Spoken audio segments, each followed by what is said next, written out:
I am no relationship guru expert. I am just telling you what I have learned from my mistakes so that you do not have to make them. So I came across a compilation of videos of men giving advice to other men on how they can manipulate women to make women be obsessed with them. Yeah, trigger warning. But I really wanted to discuss this topic today to, one, put other women on game so that you can avoid men like this. But I also wanted to allow a space for all of us to reflect on toxic tendencies that we may have, that we see our peers have, that are being normalized by society, that perpetuates a cycle of men or people in general thinking that it is okay to take advantage of other people in this way. I'm gonna pause it there. Let's just get into the first clip.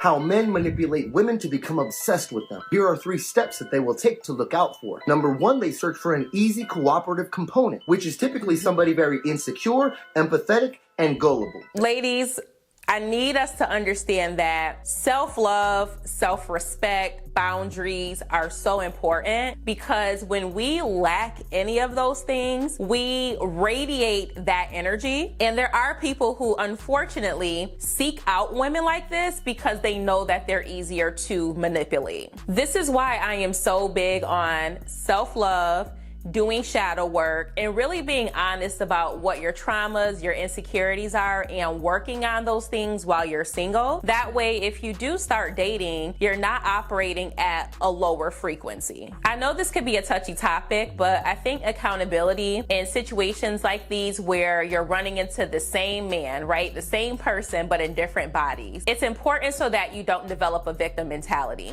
When we develop a victim mentality, and we're like, oh my gosh, men are so horrible, they're malicious, I'd just rather avoid them altogether, they bring drama, they, and we don't take the time to kind of flip that mirror around and look at ourselves, we miss the things that we may be exuding that, one, allowed a person to think that they can take advantage of us in that way, but 2, also allowed us to entertain someone who has that type of behavior. Humans learn by repetition. When you're studying, you're trying to memorize something, you repeat the topic, the concept over and over again until you get it. If you find yourself in the same situation over and over again, that is a sign that something is being missed. You have to keep repeating that pattern. Repeat until you learn whatever lesson it is that you're missing. Yes, there is a layer of accountability for women tolerating treatment from men like this. But on the flip side, okay, let's get into it. One thing that peeves me about society is that we'll see that someone is doing something fundamentally wrong, behaving in a way that shows they have no integrity, no morals, no values, and we tend to deflect responsibility of that person by victim blaming. And I'm using a victim in quotation marks because, again, we don't want to adapt a victim mentality, but we do tend to shift blame on those who are on the receiving end of mistreatment. And if there are men out there who are intentionally seeking you to prey on you because they feel like you have low self-esteem, you don't have respect for yourself, you lack boundaries, just something about you is low vibrational, that means that to an extent you are mirroring something within themselves. Because let's be real, if a man was really operating in a healthy state of mind, he wouldn't have to manipulate women to get their draws, to get what he needs out of them. This is a little bit of a sidebar, but I hate when we praise men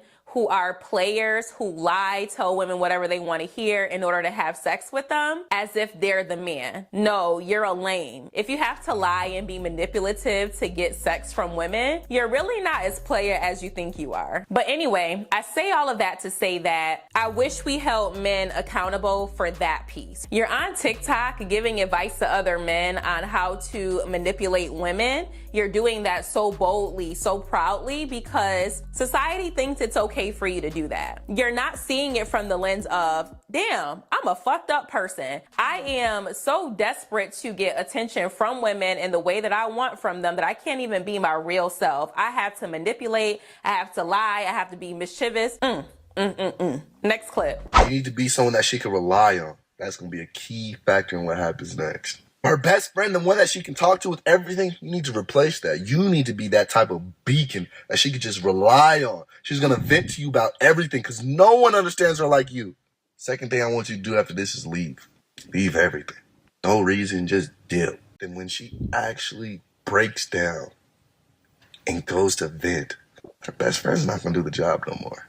She's going to come to you. I say this from someone who can provide insight of being single and also being in a relationship. It is so important for you to have a solid sense of identity, for you to be secure in yourself so that you don't need external validation from anybody, especially a romantic partner. Full disclosure, this is something that I have struggled with before, and I have to be very intentional about having boundaries in my relationships. I tend to be a person where once I fall for someone, I'm all in, right? I want to give my time, my attention to them, but you have to make sure that there is balance, meaning that you still have time for love, dating, relationships, but you're also still making time for your hobbies, achieving your goals, spending time with your friends, your loved ones. You don't want your life to become so enmeshed with someone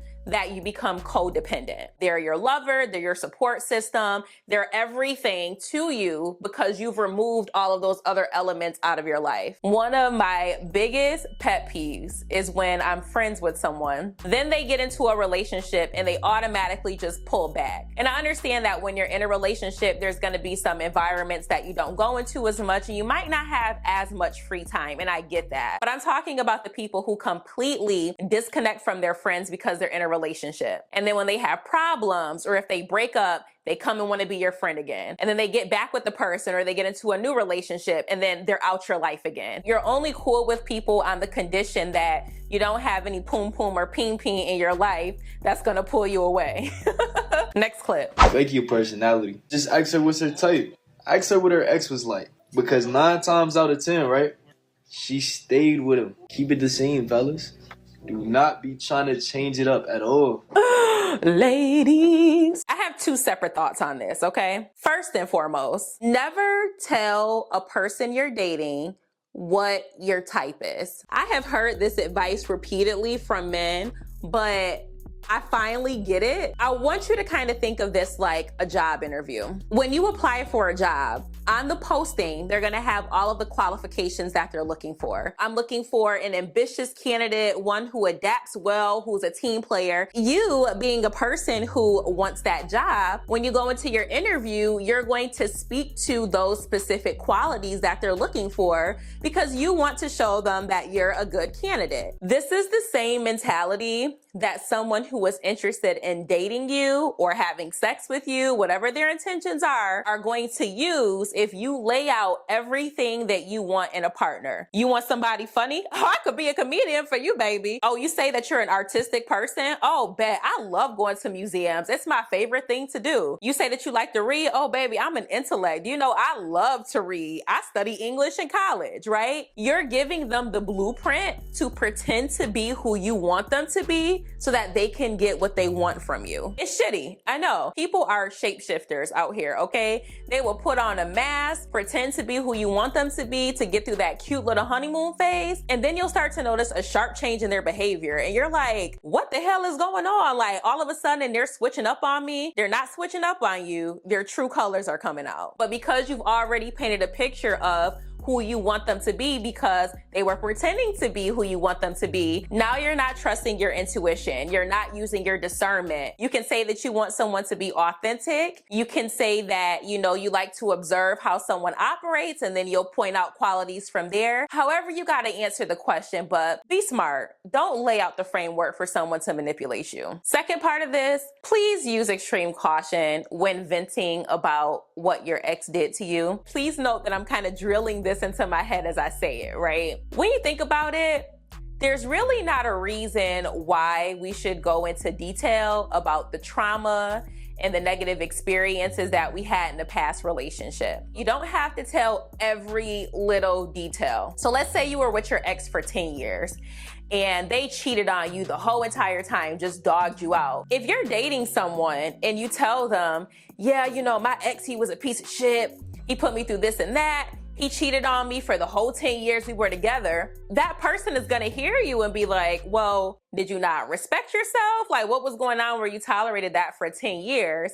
And if they have poor intentions, their goal is to manipulate you, they now know that you're a woman who tolerates that behavior. And so from the viewpoint of someone who might be malicious, they'll say, okay, well, if she tolerated that for 10 years, I know she's at least gonna tolerate it one time, maybe even twice. And they're gonna try you and push your boundaries because you told them what you tolerated. So yes, these were my thoughts on this topic. I have had a lot of time to reflect on my past experiences and my relationships, and I really feel like sharing this wisdom with other women will help them. But I also think these conversations are good so that men can really reflect and hopefully be honest with themselves, right? And figure out if they are moving in this type of manner. Do you possess some of these toxic traits because society normalizes men being this way when we glorify men being a player? Let me know what you're thinking in the comments, and I'll see you on the next video. Bye.